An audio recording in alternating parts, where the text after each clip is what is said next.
आज की press conference में आए हुए प्रेस बंधुओं का हार्दिक अभिनंदन।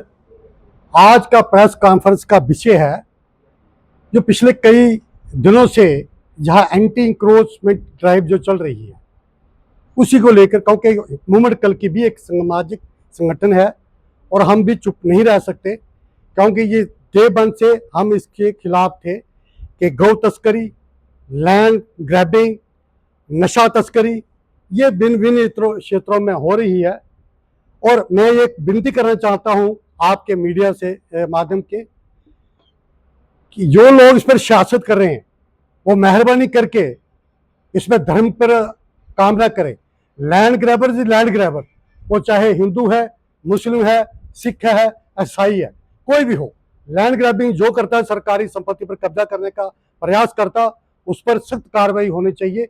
ये कार्रवाई अच्छा होता बिना सुप्रीम कोर्ट के इंटरवेन से होता, लेकिन यहाँ सरकारें बैंक बोर्ड की भूख और बैंक बोर्ड के कारण वहां ये सब खेल खेला जा रहा है।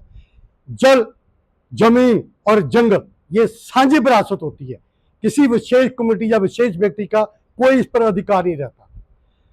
हम लोगों ने वहां देखा ये जो मवाया वाले जंगल है, वहां बीचों बीच में हम इस लगभग 6 महीने पहले भी, जहां हमारा बहुत आंदोलन जो पीक पर था, वहां रात के समय गौ तस्करी की जाती है। वहां ट्रक आते हैं और रात को वो वहां से भरे जाते हैं और कोई पता नहीं कौन लोग रह रहे हैं, कहां से आए हैं।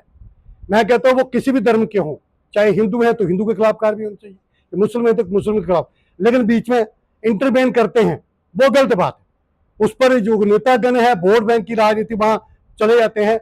वहां अगर कोई हिंदू है तो उसके ऊपर भी कार्रवाई होनी चाहिए।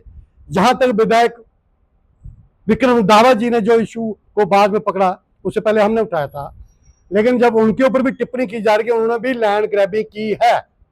अगर की है तो गवर्नमेंट उनकी है, सरकार बैठी है तो कार्रवाई करें उनके पर।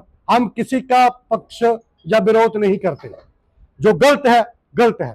ये पानी, जल स्रोत और जितने हैं ये सभी साझी विरासत रहती है, इस पर सबका अधिकार है। और जब कोई सरकार कोई वहां प्रोजेक्ट लगाने की बात करती है तो हर बार वहां अड़ंगा अड़ाया जाता है कि यहाँ जी जो उसका मैप करने वाले जाते हैं, नक्शा बनाने वाले जाते हैं, उसको बनाने नहीं दी जाती है, पथराव होता है, उनको भगा दिया जाता है। यहाँ कोई प्रोजेक्ट नहीं लगेगा, चाहे हमारी तभी आर्टिफिशियल लेक की एक्सपेंडिशन की बात हो या बंडल लैंड की बात हमारे सिद्धलेख में कर रहे हैं बात हो रहे, वहां भी उनको लैंड प्रॉपर नहीं मिल रही है। क्या कारण है कि वहां कुछ लोग बैठ के, तो जो लोग जिनकी छत्र छाया में, जिनके संरक्षण में, जिनके आशीर्वाद से वहां बैठे, तो ये बुलडोजर उनके ऊपर चल रहा है तो बुलडोजर उनके ऊपर भी चलना चाहिए जिनके कार्यकाल में ये काम हुआ है। आखिर क्यों ये चुप्पी रखी गई है? सिर्फ वोट बैंक, अपने आदमी को खुश करना, ऐसा नहीं चलेगा। और दूसरी बात, अभी नए मुद्दे पे आना चाहता हूं। कुछ संगठन हमारे कश्मीर में कहते हैं कि शराबबंदी होनी चाहिए कश्मीर में, लेकिन जम्मू में दूध दही की दुकानों से ज्यादा शराब की दुकानें हैं, तो यहाँ क्यों नहीं बोलते? यहाँ पर क्यों उनका मौन धार लेते हैं?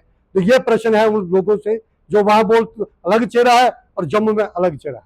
धन्यवाद। मेरा सवाल है कि जब 2014 के बाद अब तक